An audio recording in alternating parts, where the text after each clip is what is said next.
Hello everyone, my name is Nishabi.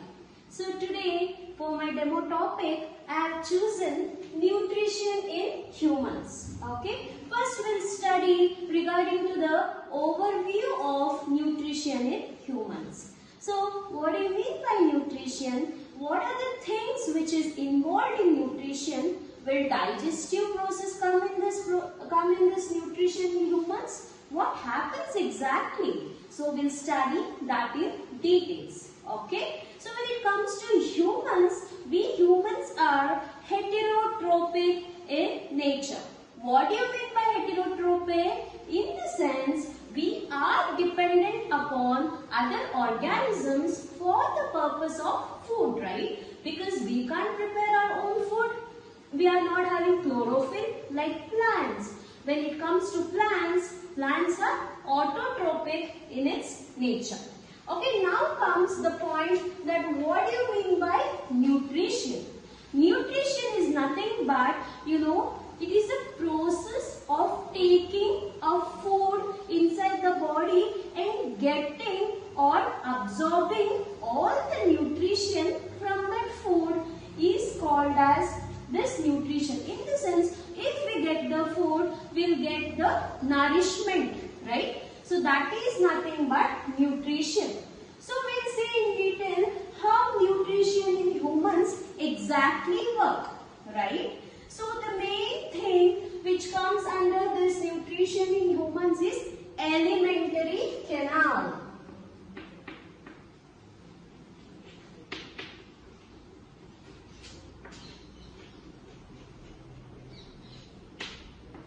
So what is this alimentary canal? This is a long tube-like structure which starts from the mouth region and ends still anus, right? So that is nothing but alimentary canal. What kind of digestion takes place in the mouth? There are two types of digestion in the mouth. First thing is mechanical digestion and the second one is chemical digestion. So what do you mean by mechanical digestion? Do we use any mechanical instrument like mixer, to grind those food? Yeah, can anyone tell me? Exactly. So whenever we take the food into our mouth, what is there here? We are having teeth in our mouth which mainly helps in a process of mechanical digestion. And then comes what? Chemical digestion. So in the salivary gland, there is a presence of enzyme which is called as salivary amylase. Mainly it converts starch into glucose here. So what is formed? Glucose is formed. Then how we can define a process of digestion as? It is a metabolic process, that too it is a catabolic process. What do you mean by catabolic? It's nothing but a breakdown of macromolecules into micromolecules in order to get energy, right? So this is now a semi-digested food. First place where a process of digestion takes place. And when it enters the esophagus, through this esophagus, the food enters into a stomach by a movement which is called as peristaltic movement or peristaltic movement. When it comes to stomach, there we are having three kinds of secretion. One is HCl, that is hydrochloric acid, and then comes mucus, and the third thing is pepsin. So what HCl will do exactly? They mainly maintains what? Acidic condition in the stomach. Why acidic condition? Like without acidic condition, pepsin cannot digest protein. In order to digest the protein into amino acids, what we want?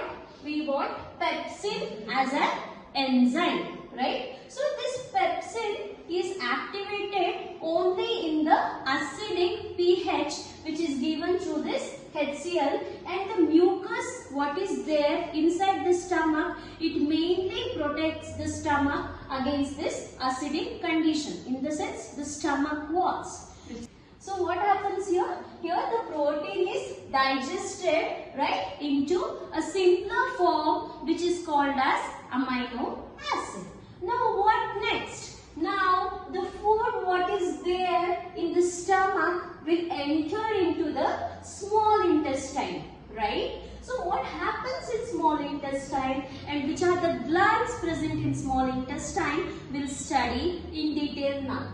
So this small intestine what is there, they don't have particular glands within them. They don't secrete particular glands within them, but the two glands helps the small intestine to digest a protein, fats and carbohydrates. One is this liver. You can see liver here, right? What is the liver secretes what actually? It secretes bile juice within the gallbladder, right? So liver secretes bile juice within the gallbladder, which enters into this small intestine with the help of bile duct.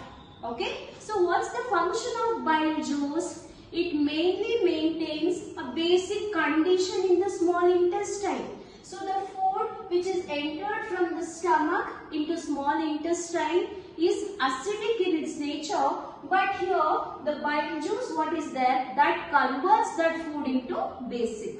Okay, so then comes pancreas, right? So which are the enzymes which is secreted in pancreas now? We'll see in detail.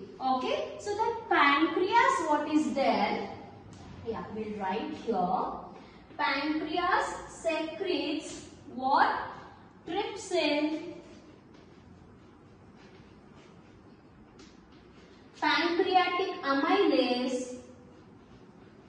Liver, it mainly secretes bile juice, and when it comes to pancreas, they'll secrete trypsin, which mainly converts proteins into amino acid. Pancreatic amylase converts carbohydrates into simpler form of glucose, and lipase converts fats into simple globules, right? So here in the small intestine, most of the reabsorption process takes place, and they do also contains a small finger-like projection which is called as microvilli, right? So it mainly increases the area of absorption in the small intestine. Small intestine contains three portions. Okay, one is duodenum, jejunum and ileum. The starting portion is duodenum and the end portion is ileum. So from ileum through cecum, now the food enters into large intestine where waste materials will go into this large intestine, and some amount of the minerals and nutrients are water is reabsorbed here, and thereafter through a rectum, thereafter it passes through the anus. In the sense, the waste particle what is there, that goes outside the body through this anus. Okay, so this is how the process of digestion takes place in human beings, that too in an alimentary canal. Okay, so this is how the nutrition in humans takes place. I hope so you have understood this session, and thank you.